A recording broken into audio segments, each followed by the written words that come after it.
Hello, everybody, and welcome. We are trying to start on time, so here we go. I just want to wish you a warm welcome to everybody that joins us today. We will still give people a minute or so just to have a chance to actually log in and to get on the stream. We've seen your comments. Thank you once again for joining us. If you're just joining us, let us know where you're joining us from so we can greet you, and we will start with the content in just a bit. Just a quick introduction. My name is Bogdan Kopil.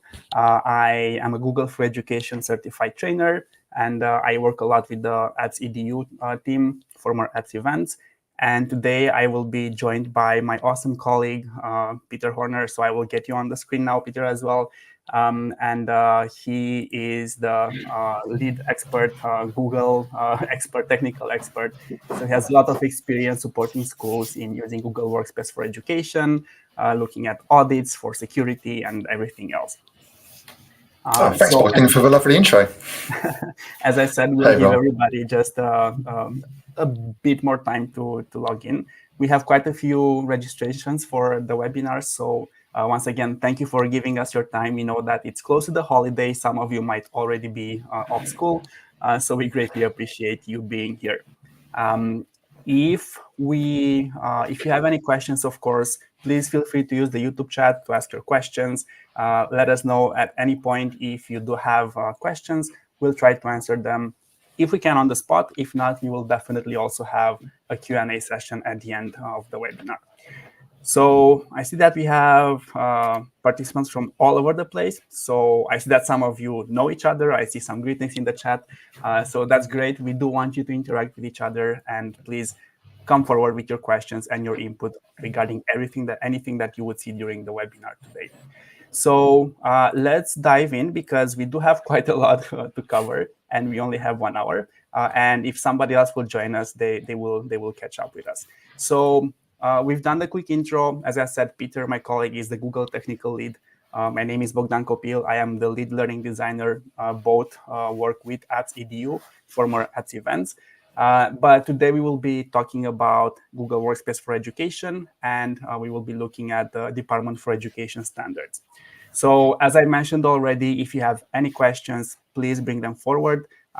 If you want to access the slide deck, you can. You will see that you have the slides link right here, and you will see it on every slide, so you don't have to rush if you didn't type the link just yet. But once again, anytime, ask the questions. We'll either answer them on the spot, or if not, we will keep them for the final Q&A session. Now, just a friendly reminder from a Google domain administrator, do not make any changes on your domain while you're in the session. You will have access to the recording of the session later, so it's better to have that space where you can actually focus and have all your attention on your domain settings, and you will be able to revisit the recording. So refrain from making changes during the session so you don't mess some things up. And once again, of course, if you have a team, do collaborate with your team and decide what changes need to be actually done. Now, what's the story with the Department for Education standards? So there are different standards that were launched in 2022. They were published by the Department for Education. And they were updated in May 2024. That's why we are having this webinar now, because there was a recent update for the standards. And there are different recommendations in different buckets, from the broadband internet connection to cloud solutions, cybersecurity, all the way to servers and storage standards, and so on and so forth. Now, one thing to keep in mind, we have only 1 hour for the webinar. So today we will be focusing on cybersecurity and how Google for Education can help schools meet those standards in regards of cybersecurity, once again, for today's webinar. So what's the story with the cybersecurity standards? They were published for all schools and colleges to help them build their cyber resilience. And they basically address the core principles of cyber governance. So processes, strategy, and so on and so forth. And this is why we'll try to show you how Google Workspace for Education can help you meet those standards in this webinar. And there are 7 standards relating to cybersecurity: risk assessment, cyber awareness, secure technology, user access security, staying up to date, data backup, and reporting attacks. So this is where I will actually take a step back for a while, and I will let Peter take over because he is actually the cybersecurity expert in the team. I'm more focused on the training side, but I will be in the background monitoring your questions. So once again, if you have questions, add them in the chat and we will deal with them as soon as possible. So Peter, the stage is yours. Thank you very much, Bogdan, and thanks for the lovely intro and summary of the cybersecurity standards we'll be looking at today. So the first area we're going to focus on is conducting a cyber risk assessment annually and reviewing that every term. And this really is an opportunity for you to thoroughly assess your school's digital landscape.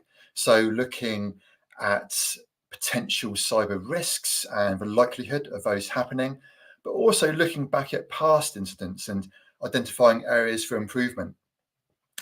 But why does this matter? Well, regular reviews can really help you stay ahead of evolving threats to your school's cybersecurity. So I think a good place to start talking about here is Google's approach to cybersecurity. And I'm sure you won't be surprised to learn that Google takes data privacy and security incredibly seriously. So in today's session, we are going to explore some of the tools, both in free and paid for editions in Google Workspace that you can use to protect your Google Workspace domain and create a safe and secure digital learning environment for your students and staff. So a quick look at these stats. As you can see by these, Google really never stops protecting your digital safety. Google for Education is built on the same global cloud infrastructure, protected by multiple layers of security that's used by billions of users globally. And if you're wondering, there's currently over 3 billion Google Workspace users.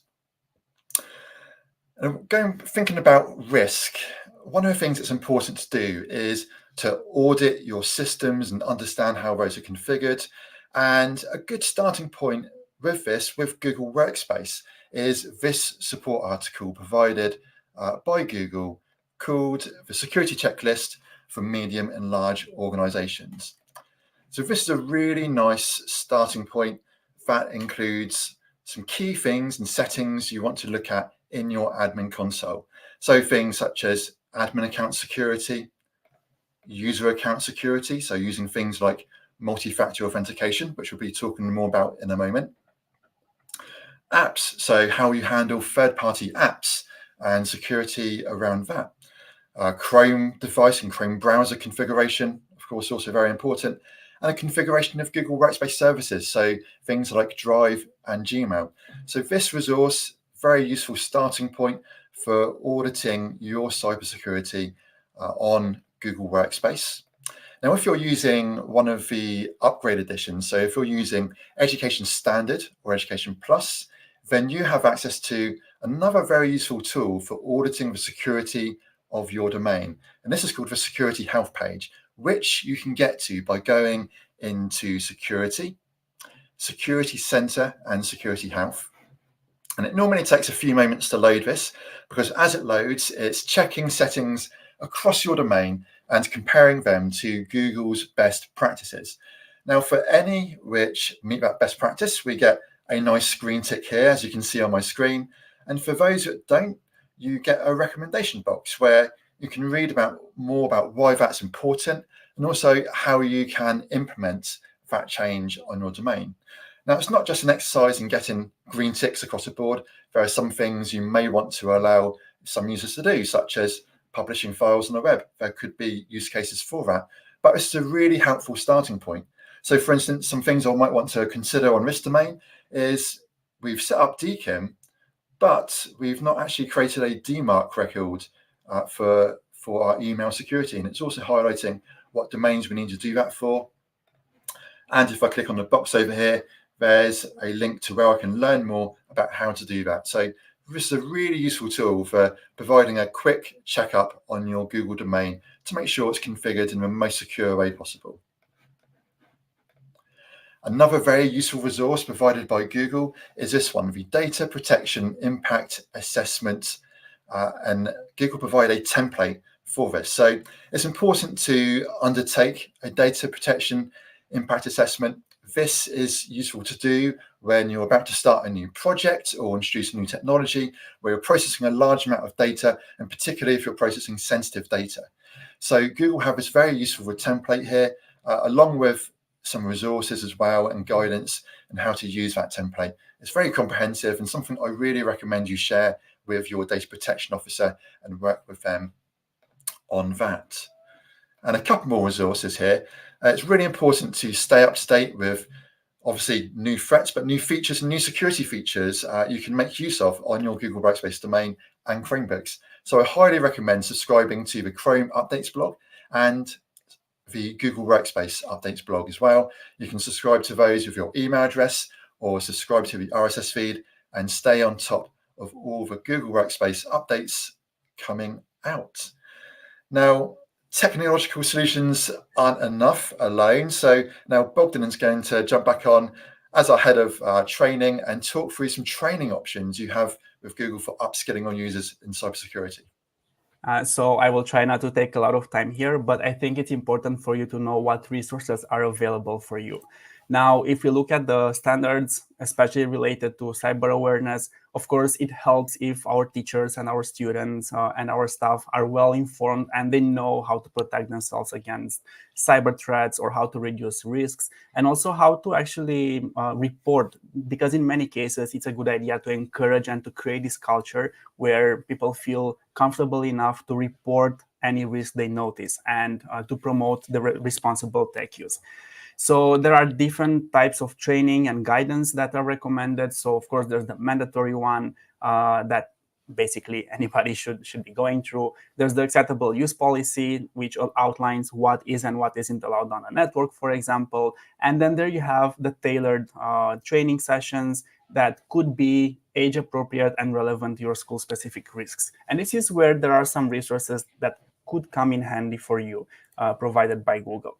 So especially when you want to train the teachers, the staff, the students on digital safety, there's quite a lot of material out there. And you could actually partner with experts, for example, in the school community, or you could bring in, you could create groups of teachers that can actually look at using these resources for training also the students. Now, there's also the possibility for you to create school or district branded training materials. And also you can start from the resources provided by Google. Be Internet Legends is one such great resource, which is, of course, aimed at helping students understand how to be safe online, how to explore the online world. And you have a lot of resources that you can use as an educator to support them in this process. This even includes a game. The game is called Interland, and we all know that kids love games and game-based learning is a thing. So Interland actually is built with the idea of helping students understand the fundamentals of digital citizenship. You can, of course, use the resources available from Google. There's other resources out there like Khan Academy that you can use for this. Now, one important thing besides training the students, for teachers and staff, it's really important to train the staff about how to actually share files and data so that there's no data loss going out from your domain. Besides this, another resource that we would like to make you aware of, we know that many of you are domain administrators, so there is a certification offered by Google called the Professional Chrome OS Administrator. And the good news is that the registration fee for the exam is actually waived. So it's free until January 2025. And this is an online exam you can take. You have 2 hours for the exam. It is an online exam, as I mentioned, proctored from a remote location. So you can choose when you want to go through the exam. And this will show that you're actually able to configure, to deploy, to maintain, and troubleshoot and secure anything related to the Google Chrome OS deployment and the Google Admin Console. So we would recommend you to have a look at the certification as well. This is more for you as domain administrators, once again, to help you also implement the security standards and the things that we present today as well. That was my contribution for the resources for training. I will give the floor back to Peter just so he can actually also focus on the demos for the cybersecurity part. So Peter, you have the stage. Thank you very much, Bogdan. So the next section to look at is securing digital technology and data with anti-malware and a firewall. So firstly, why does this matter? Well, key to have these technologies in place to help protect your staff, students, but also protect your data. And also, you want to minimize disruption to your school or college. Disruption can obviously affect learning, create downtime, and also have a negative impact on your institution's public image. So very important to manage that as well. So how do you meet this standard? Well, you need to ensure that all of your devices meet recommended security standards. Firewall and anti-malware can be useful in achieving that, and also having good monitoring. A good admin is an aware admin. But firstly, let's talk about Chrome OS. So here's an interesting fact. Chromebooks don't actually require any anti-malware, don't require a firewall. This is because Chromebooks and Chrome OS was designed around the principle of defense in depth.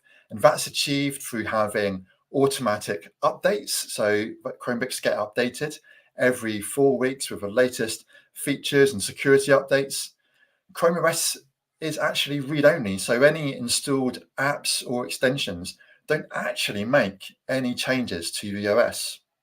Sandboxing is used to isolate any attack to a limited surface. So essentially, on your Chromebook, any app or extension you launch gets launched in a separate sandboxed area. So if that does become compromised, it can't affect anything else on that device.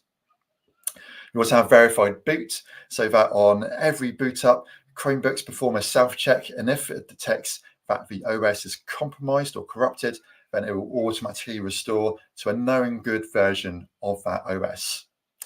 There's also a review process for all apps and extensions.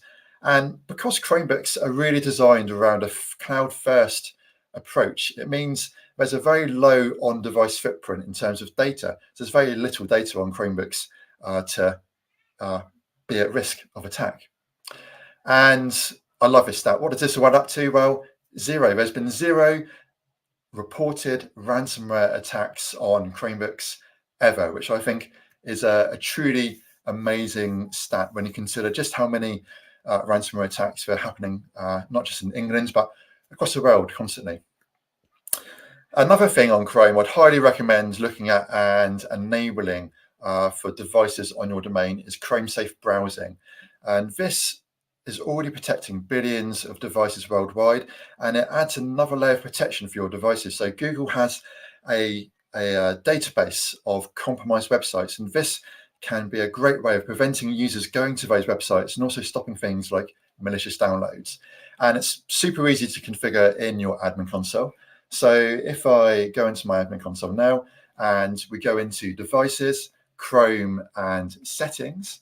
Now this is a user setting. So we need to go into our user settings tab on the left-hand side here. And then I've already just filtered on safe browsing. There's quite a lot of settings here to find. So I find using the filter option up here a really useful option.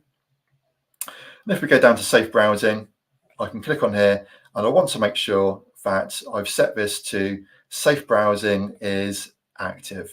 We've also got another setting here just below safe browsing on the previous page where we can also control downloads on a Chromebook and stop things like malicious downloads as well, which is obviously a very good thing to do.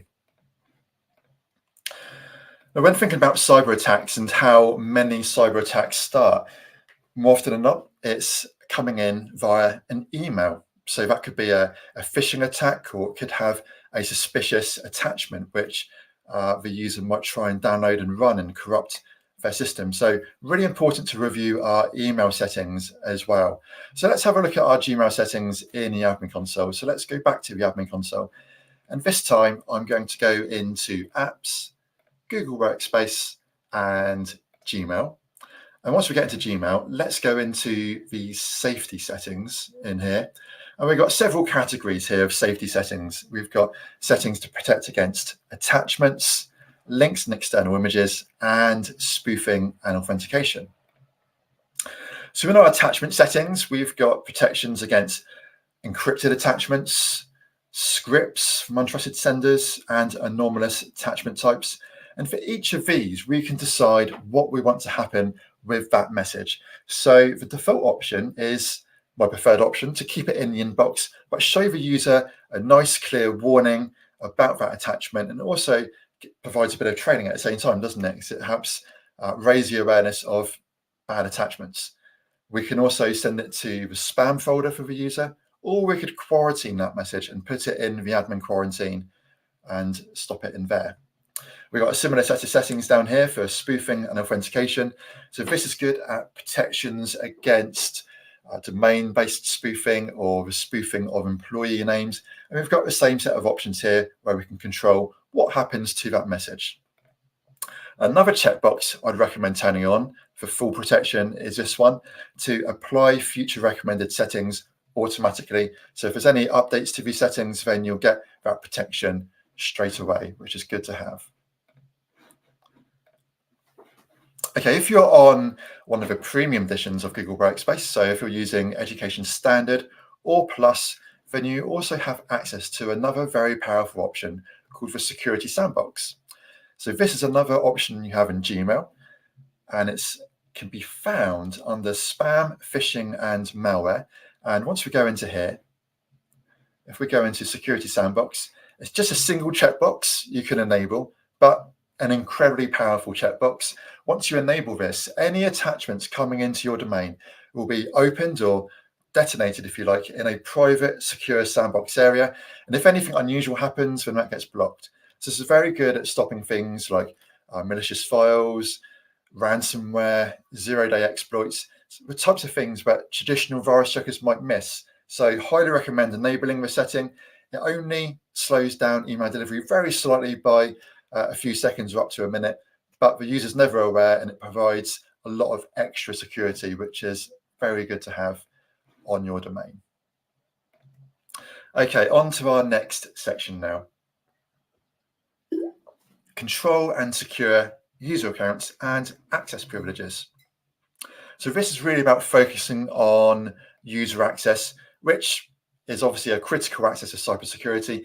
Think of it as the front door to your digital school. You want to make sure that is secure.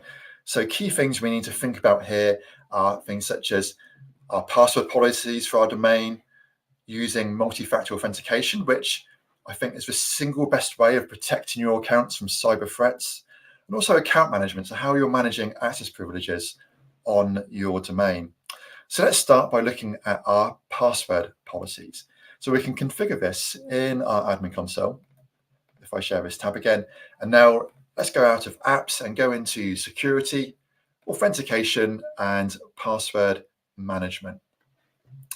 So our password policy, we can either change this for the entire domain, or we can customize this for a particular OU. So in this case, I want to select our staff OU and just make sure our staff password policy is strong enough. So I've selected my staff OU, and then over on the right-hand side, the first thing I want to do here is enforce strong passwords to make sure our users aren't using weak and simple passwords, which are easy to guess. I'm also going to increase the length of password. Let's go up to 12 characters, because longer passwords are stronger passwords, and guidance from organizations like the NCSC really recommend having longer passwords, maybe using passphrases, with several words put together. I also want to enforce that password policy at next sign-in, so that gets enforced straight away. I'm not going to allow password reuse, and I'm not going to expire passwords, because that's older guidance which is no longer recommended. So let's save that. Now I'm going to show you a really useful report for monitoring password policy compliance on your domain. So if we go down to reporting and then go into user reports and accounts, in here, it will give us a list of all accounts. We can filter this by organizational units if we want to. And we also got extra filters here, but it shows us information such as whether a user's password is compliant with our policy, and also, is it strong enough? So weak passwords would be highlighted here. Most of these passwords are strong. Some say unknown. So that can happen if you're syncing passwords from your local Active Directory or another user sync source, then this information doesn't get updated. It's only updated with users updating their passwords in Google. Just another note, if you are syncing passwords from Active Directory or another system, I highly recommend checking your authentication settings and going into single sign-on with a third-party IDP and just making sure you have set a change password URL. So this way, as long as you've populated this field with a web address here where you want users to change your passwords, it will then mean if a user goes to Google to set a password, they'll be automatically redirected to a correct place to change their password, where it can then be synced from your local directory back up to Google. So that's what we recommend having in place there. Okay, now on to two-step verification. As I mentioned earlier, this is the single best thing you can do to protect your accounts from cyber threats. And it's super easy to configure in the admin console. So let's go back into the security tab. And now under authentication, I'm going to go to two-step verification. Just like our password policy earlier, I'm going to customize this for our staff OU. I can also customize it for groups as well. So let's select staff. So as you can see, two-step verification is available for staff to use, but it's not currently enforced. So you can either enforce that straight away, or you could turn it on from a particular date. So I'm going to enforce this from the end of a month, and from now until the 31st of July, users will be reminded to enroll in two-step verification. We can set a new user enrollment period for new staff. That's really useful to do. We can allow staff to trust school devices. And we can also control what methods are available to use. So by default, any can be used, but you can customize that to only allow security keys, for instance. And then let's save that. And just like as we looked at earlier with monitoring password policy compliance, we can also track two-step verification compliance as well. So if we go back into reporting, user reports and security, in here we have the security report, and this will show us whether a user has or has not enrolled in two-step verification. Again, we can filter this by OU. We've got extra filters here, so I could go and just check, have all my super admins set up two-step verification? And if I haven't, then I can enforce them to do that. And over here, we've got some examples of two-step verification methods you can use. So SMS, one-time use codes, good to have some backup codes as well. You've got the Google Authenticator app, which can be a really useful option. If you're signed in using your school account on a mobile device, then you can use a Google app prompt. And the most secure method, hardware tokens. So think things like the Google Titan key or YubiKeys. And another option, which is not listed here, is a Chromebook can also act as a passkey. So if you have an up-to-date Chromebook with a TPM chip, that Chromebook can function as a passkey. So could be a good option if you're using one-to-one devices with your students. A Chromebook, which you've given to that student, could be their second factor, or for staff as well. So do consider that option too. Another option here really quickly is if you have Education Standard or Plus, you also have access to a tool called Context Aware Access. This again can be found under Security and Access and Data Control and Context Aware Access. And this enables you to build up policies about under what conditions you want users or devices to have access to Google Workspace apps. So I've got a couple of examples here. The first one is restricting usage to only the United Kingdom. I've got another example where we're restricting usage of apps only to up-to-date device OSs. So if it doesn't meet this minimum version of Windows or Chrome OS or Android, then we're not going to provide access. Once you've got your access levels configured here, you can then go into assign access levels and assign those to the apps you want to protect. And again, just like our other policies, you can customize this to different OUs, groups, and users. So if you have Education Plus or Standard, then do have a look at that option as well. Also really important to look at our admin access on our domain. As I'm sure you're aware, if you've got a super admin account, that's got a huge amount of power on your domain. That can configure any setting and potentially view any Gmail item or Drive item. And with all that power comes great responsibility. So very important to monitor the use of those accounts and ensure that only the users who need that level of access has that level of access. We can do that by going into account and admin roles, and from here we can assign super admin access, but we also have other delegated admin roles we can make use of. So there's some predefined ones here, such as user management, which provides users with the ability to create new users and delete users. We've got a help desk role, which can just be used for resetting passwords. And if we go to assign an admin to one of these roles, let me just show you something else you can do here. So let's assign a role to, let's choose a random user on our domain, Rebus Hagrid.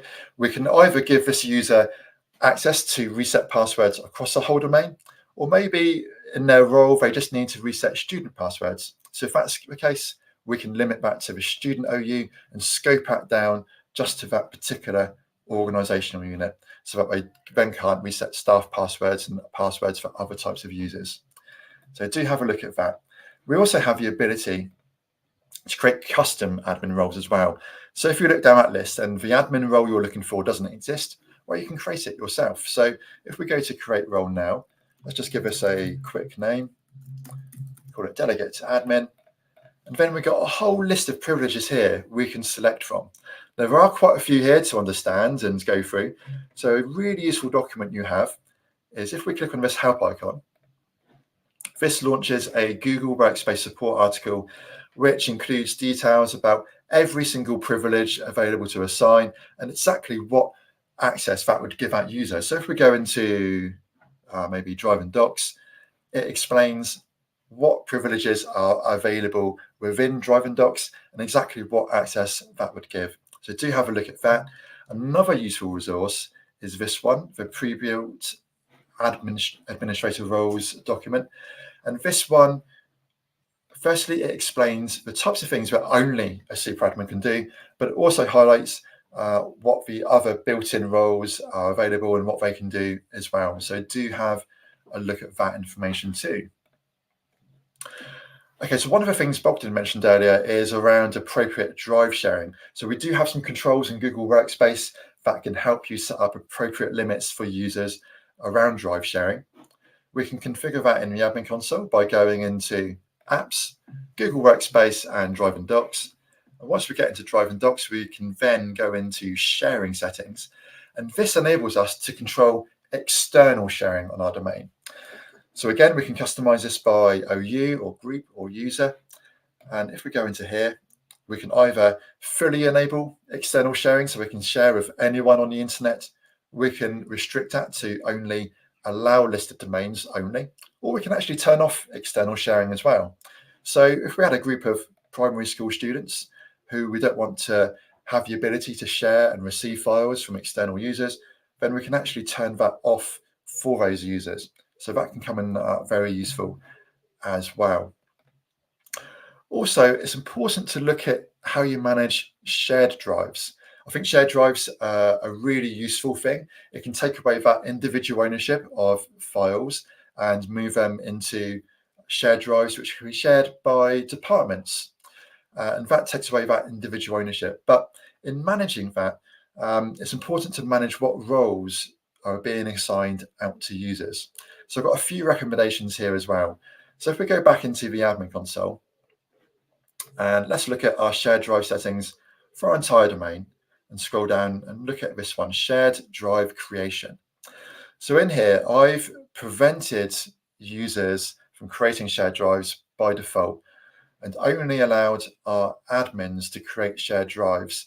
This way, we can make sure appropriate access privileges are configured, as anyone who gets from manager access on a shared drive will have full access to that drive and can then also add other users. And if they're adding external users to your domain and also giving them the manager privilege, then it can quickly get out of control in terms of who's got access to that data and that potentially sensitive data as well. So make use of those other roles within shared drives, such as a contributor if they just need to add files to there, or maybe even a viewer or commenter if they just need to have view access and not edit contents on there or make changes to permissions. And on the topic of data protection, in all editions of Google Workspace, you have access to a really powerful tool called data loss prevention. This enables Google Workspace to scan and protect against sensitive data being shared outside of your school. So you can access this by going into security, access and data control, and data protection. And from here, if we go to manage rules, let's create an example rule now. So if we go to add rule on the top right, and I'm going to create a new rule from a template because Google have some nice, helpful templates to help get us started. We've got templates here for financial information sharing, health information, personal information. And it's also localized for different regions as well. So let's select for financial information sharing. The first step of creating a rule is choosing the scope. So this is, do you want it to apply to your whole domain or just particular organizational units or particular groups? We can then choose what apps we want this rule to apply to. So I'm going to leave Google Drive, Google Chat, and a new feature here is Gmail, which is an open beta. So we can also apply rules to Gmail as well now, which is really nice. And then we've got the contents of this template. So this is going to scan for credit card numbers, bank account information, IBAN and SWIFT numbers. And for each of these, we can set a detection threshold as well. And then we can choose what we want to happen. So if a credit card number is found in a document or chat message or Gmail message, what do we want to happen? So for Google Chat, we can either warn the user, but still let that sharing happen. We can block the message, or we can just audit only to monitor the effectiveness of that rule. For Gmail, we can block the message, quarantine the message, or audit only again. And for Google Drive, we get a different set of options. So we can block external sharing. We can just warn the user about to share some sensitive data. We can disable download, print, and copy, or we can apply a drive label. So drive labels are a feature in Education Plus and Standard that enable you to label content as being confidential and then apply sharing rules and vote rules to that content. So that can be a nice option there. So let's go with block messaging for sensitive content and save that rule. And if we go back to the previous page here, under data protection, just a couple other things to mention here. Highly recommend turning on these options for OCR detection. Also, this new option for sensitive content storage.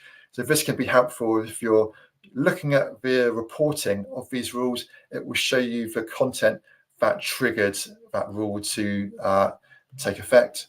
We also have detectors, and these are keyword lists you can import and use with your rules. So I've got some examples here of naughty words and health conditions and self-harm words, which we want to track on our domain and get alerts about. So we've got full visibility of that as well. And those are just some of the features we have available. We don't have enough time to go through all of these in detail today, but just to highlight, you also have access to trust rules, target audiences, drive labels and classifications, and dynamic groups in Google Workspace as well. So if you have Education Standard or Education Plus, do look at these tools as well for providing much more granular file sharing. Target audiences lets you help make users make better decisions about who they're sharing with. Drive labels we just mentioned. Dynamic groups, this can be really useful if you want to automatically update your groups and then use those groups with your other rules you're establishing on Google Workspace. Okay, now on to the next section. This is all about updating technology and keeping it up to date and making sure that it's licensed. So why does this matter? Well, as I'm sure many of you know, it's important to install security patches to make sure you're protected against the latest vulnerabilities. And updating our software means we get access to nice new features as well. So let's look at updates on Google Workspace and Chromebooks. So firstly, Google Workspace, you don't need to update it. It's a cloud-based collaboration platform that Google automatically update for us. So we don't have any worries or concerns there. Now with Chromebooks, we've got access to some very useful tools in the admin console to make sure our Chrome devices and also our Chrome browsers on Linux, Windows, and Mac devices are up to date. So if I go into my admin console now with some Chromebooks enrolled, let's first of all have a look at our devices, go into Chrome, and then we've got a separate set of reports here for Chrome. And the first one I'm going to look at is this one, the versions report. And this will show me the versions of all the Chrome OS devices and the browser versions on my domain. So I can quickly see how many are up to date and whether there's any which aren't being updated, which I might need to go investigate. So that's a very useful report to look at there. Chromebooks, when you purchase a new Chromebook today, that will get 10 years of updates until it reaches its automatic update expiry. And once a Chromebook reaches its automatic update expiry, or AUE date for short, that just means it's not going to get any updates any longer. And we can identify those devices within the Insights report. So this will show us how many have expired.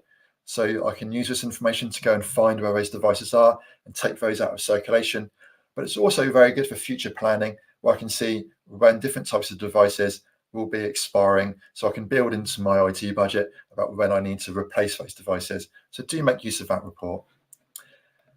And in terms of configuring updates, we do have some control on that on Google Workspace as well. So if we go into Chrome settings now, and then once this loads, if we go into our device settings on our domain, so if we go into device settings now, device settings gets turned on when you have the Chrome Education Upgrade license. That license enables you to manage your Chromebooks. Let's switch to a different admin console. That one is having a little bit of trouble just then. So let's go back into devices, Chrome, and settings, and go back into our device settings. And let's re-authenticate. And then we have access to auto update settings under devices from here. Highly recommend making use of the filter here, or if you do know where it is, you can just scroll down and quickly find it. So here it is, auto update settings. And these settings we can either control for the whole domain or particular OUs. Of course, we want to allow updates and not block updates. I always recommend using the latest version, but sometimes there are conditions where you might want to stay on the version behind. If there's a particular app you need to test to make sure it's compatible with the latest version, then this setting allows you to do that. You can also enforce scheduled reboots for updates to make sure they get applied, and you can also enforce a minimum version of Chrome, so you won't allow access if Chromebooks aren't up to date enough, and then go and identify those devices. But generally speaking, Chromebooks are very good at keeping themselves up to date with no downtime for teachers or students. All updates happen in the background, and after a quick reset, it's back up and running again with the latest security features and patches.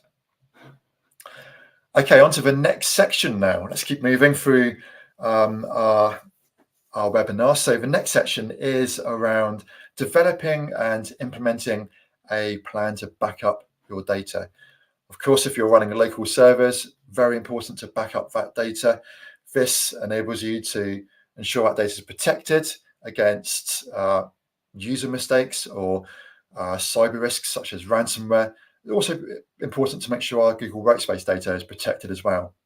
So in meeting the standard, you want to make sure that you've got a good backup plan that is regularly tested and works, so you've got confidence in that should the worst happen. Hopefully it won't, but it's good to be prepared. So in Google Workspace, we've got a few options for exporting our data from our domain. So the first one here is the data export. So if I jump back into my admin console, we actually have a new option in the menu here, which only just popped up last week. This is called data, and it enables us to manage our compliance settings. And we also have this option here for data import and export. And the data export option enables you to export all of your data from your domain, or you can just export it for a single user or OU. You also have access to Google Takeout, and this enables students and staff to take out their own data. I generally recommend turning this on for staff, so there's no risks of staff taking any sensitive data. But for students, this is a nice thing to enable, as it means students graduating can then take their data with them to their university or college and still have access to that. And of course, there are also third-party tools as well, which enable you to back up Google Workspace. You could have it back up on a schedule and back up to a separate cloud repository, or you could back it up onto your own premise as well, depending on what product you select there. But there's lots of products to choose from. So if you are using a third-party backup solution, then please do drop it into the chat and recommend it to others if it's working well for you. And one more thing on backup, I just want to highlight that Google Vault, while it's a very powerful and useful tool, it's not actually a backup tool. It's not backing up any data. But under some circumstances, such as retrieving deleted files, it can be really useful. Let's have a quick look at Vault now, actually. So if we go into Vault and let's launch it from here. One thing I'd recommend checking on your domain is what your retention rules are set to. So as an example, on this domain, I have configured retention rules for Gmail, which applies to everyone on our domain. And what this rule means is that when messages are deleted from the trash, they will be permanently purged after 365 days. But until we reach that time, I can actually still retrieve deleted items from Google Vault. The only case where I can't retrieve deleted items from Vault is if a user has been deleted. After a user's been deleted, you've got 20 or 25 days to restore that user. If you don't by that point, it's permanently purged. But within Vault, as long as the user's not deleted, then you can still retrieve that work. You can also use custom rules. So for instance, I've got one example here where we're applying a rule to staff users. And this rule is actually purging items from Gmail mailboxes after 3 years has elapsed, as the schools decided they don't want to keep older messages. And so that rule will kick in automatically, but it isn't applied to messages labeled as important message. So that's just one example of a type of custom rule you can configure in Google Vault. And also in Google Vault, you can use it to search and identify and preserve data. So very useful for conducting investigations or exporting data as well. Okay, on to our last section now. So reporting cyber attacks. So very important that your users, so your students and staff, know that they should report cyber instances to the IT team or the senior leadership team if that occurs. But also, if there is a major incident at your school, also really important to report that to external bodies such as Action Fraud, Department for Education, the NCSC or ICO, or JISC if you're a college. But Google Workspace has some powerful reporting tools for you to make use of, which can be really beneficial when you're investigating different instances. So if we go back into the admin console now, and this time let's go to reporting. So if we go to reporting and go to audit and investigation, this shows us all the different logs we have available to us to explore and investigate. So first of all, let's have a look at our admin log events. So this log is one I like to keep a close eye on because this shows all admin actions. It will show users and groups being created, modified, or deleted. It will show any queries we've run on Google Workspace or any configuration options we've changed. I can filter this for different users. So if I go to add attribute here, select actor, let's type in my username here, and then I can see all of the actions I've taken on this Google Workspace domain. So here we can see what actions I've undertaken on here. Another useful log to keep an eye on is this one, the user log events. So this shows us all user logins on Google Workspace. So an awful lot of me logging on here. I might just show you this on another domain actually. So if we switch over to, let's go with this one with a few more users. So let's go back to reporting, audit investigation, and user log events. And in here, what I'm going to do is look at this log and we can see what logons are deemed as potentially suspicious and also what logons have failed. Both of these things are useful things to keep an eye on. First of all, let's have a look at failed logons and see if there's any concerning issues there. So if I filter by event is failed logon, and then hit search again, it will just show me logon attempts which failed, and still none on this domain. I think I must be on the wrong domain still. Let's go to a different one and show you what that looks like. So let's select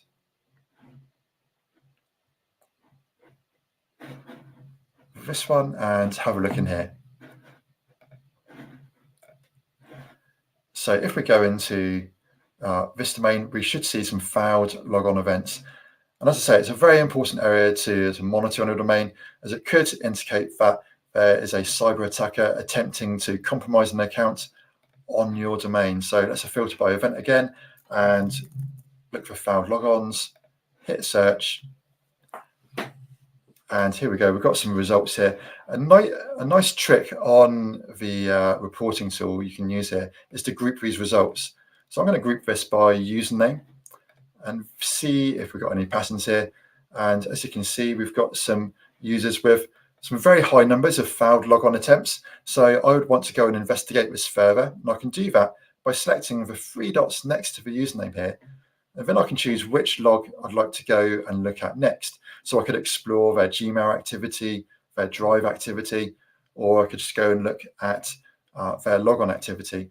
And it will automatically fill this information in for me, so then I can have a closer look at their logon events in here. So that's just one example. Also, we do have access to other logs, so things such as Drive log events.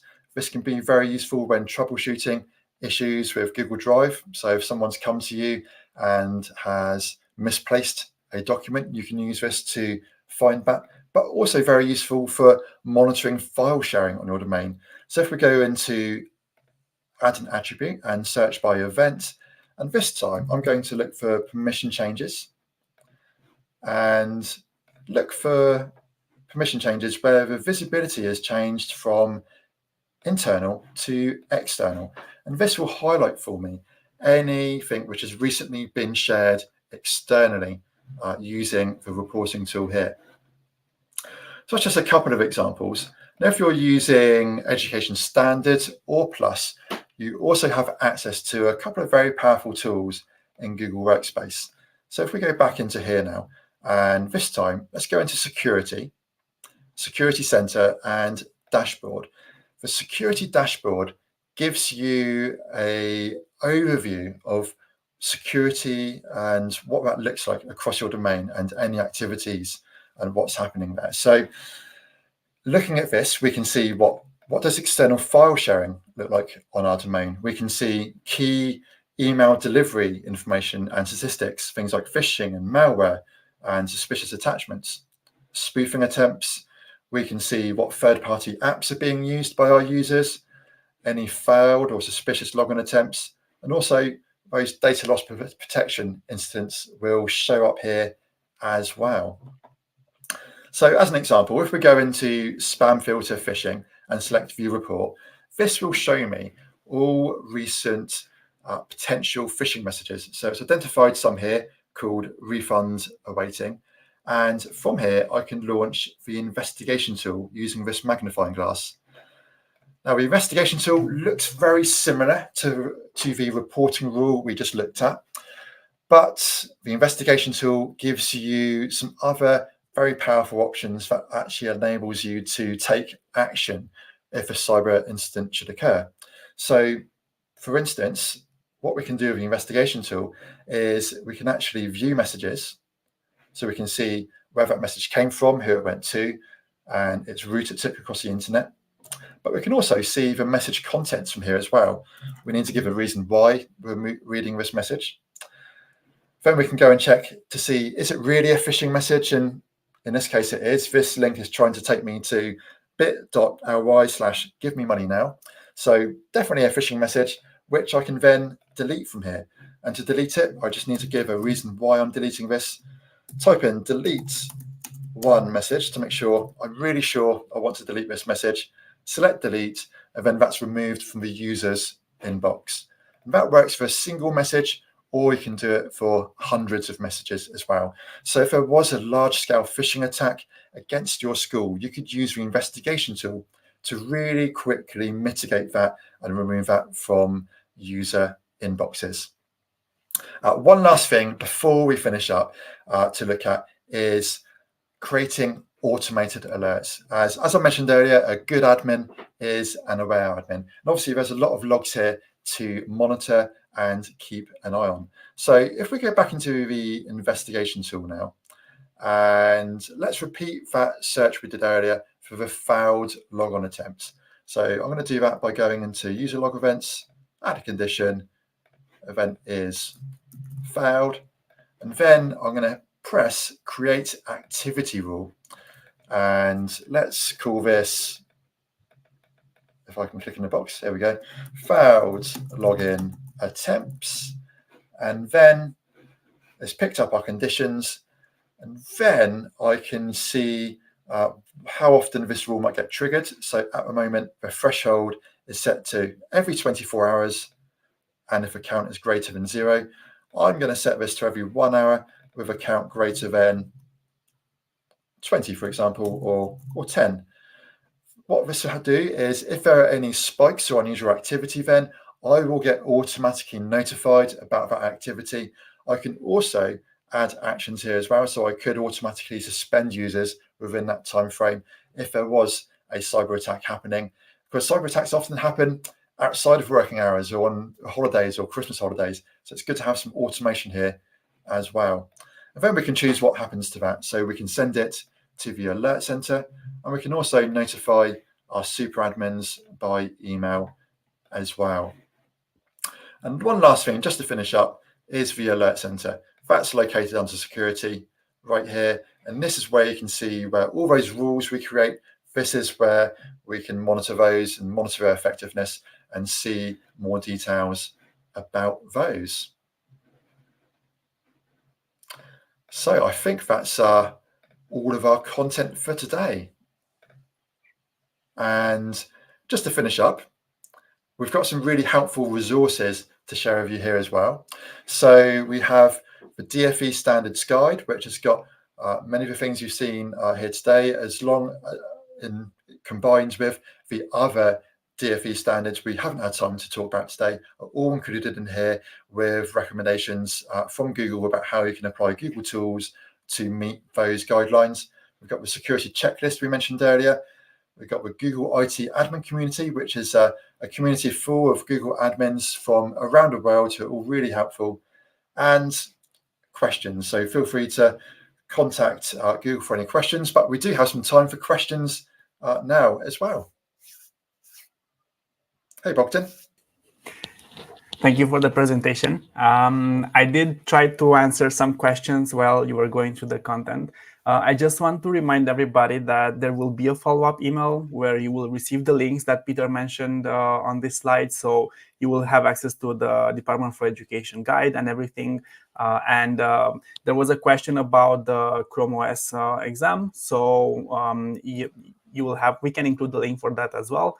And I did mention it also in the YouTube comments, so you'll find it there, but we can include it in the follow-up email as well.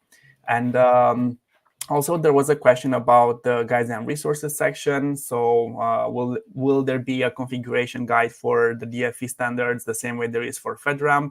Not necessarily, but the guide is basically, it will have some best practices that you can use to implement the standards. So that's something that you will get in the follow-up email as well. And also, the other thing is we had a question about what happens when the SLT and the governance don't generally realize or understand the importance of adhering to cybersecurity standards. How can we motivate them? And also to ensure someone is in charge of it. I would say from personal experience working with schools from all over the world, this is a tricky situation everywhere. And that's why it's good for you to be aware of all of the resources that you have at your disposal to help them, inform them, and help them understand what needs to be done or what could be done. So that's why we are trying to share all of these resources with you also after the webinar, so you could use them to bring your argument in front of the SLT and the governors. Ian has another question. I mean, we are on the hour, but I don't know, Peter, if you can contribute here, because I think you have way more experience here. What are the top 2 problems admins, or what are the top 2 challenges linked to cybersecurity attacks? Yeah, that's a great question, Ian, actually. And so I do a lot of work with schools and cybersecurity and auditing school setups. And I think one thing which comes up a lot is obviously around email security and Google Drive security. So schools are often not quite aware of just how much data they're exposing to the outside world. So really important to look at those controls we've got within Google Workspace to make sure we're controlling access fair, so that we've got good controls to protect our sensitive data and who can share with whom. And I think the other key thing, which we didn't really have time to go into today, but is good practices around managing user accounts. So particularly when you're onboarding new users, but when also you're managing your leavers and making sure you do shut down obviously staff leaving and also students leaving as well, and restricting their access and retaining their data for as long as you need to under your data regulations there. But managing leaver accounts and making sure they are shut down in a timely manner so they still don't have any access then once they've left the school is important as well. But yeah, great question.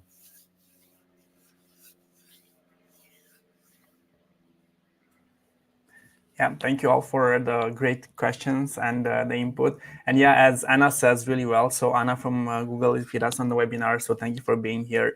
The issue that Stuart mentioned, this is not related only to education in general, but it is the most affected by cybersecurity attacks out there. So that's one big reason that we could also bring to the table when we have these conversations with SLT and governors. Yeah, just looking through the questions now. I think we've answered everything by the looks of it. Some great questions today, though. So thank you for sharing those. Yeah, but yeah, I've got a couple more minutes if anyone wants to share any more questions, and we'll be happy to take them.